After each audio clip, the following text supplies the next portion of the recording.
നമ്മുടെ സംസ്ഥാനത്തെ കേസുകളുടെ ചരിത്രം എടുത്ത് പരിശോധിച്ചാൽ നിങ്ങൾക്ക് കാണാൻ കഴിയും, ആദ്യമായാണ് ഇത്തരമൊരു കേസിൽ ജാമ്യം കൊടുത്തതിനെതിരെ സുപ്രീം കോടതിയിൽ സംസ്ഥാന സർക്കാർ പോകുന്നത്.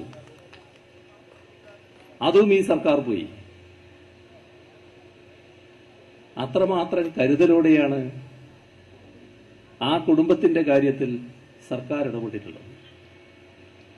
അതുകൊണ്ട് ഒരു തരത്തിലുള്ള മനസാക്ഷിക്കുത്തും സർക്കാരിനെ സംബന്ധിച്ചിടത്തോളം ഇക്കാര്യത്തിൽ ഉണ്ടാകാനില്ല. ആ കുടുംബത്തിന് ആശ്വാസം നൽകാനുള്ള എല്ലാ നടപടികളും സർക്കാർ സ്വീകരിച്ചിട്ടുണ്ട്. ആദ്യമേ തന്നെ അതായിരുന്നു ആദ്യത്തെ നടപടി. ഇതാണ് സർക്കാരിന്റെ ഇത്തരം കാര്യങ്ങളിലുള്ള കരുതൽ എന്നത് നാം കാണേണ്ടതാണ്.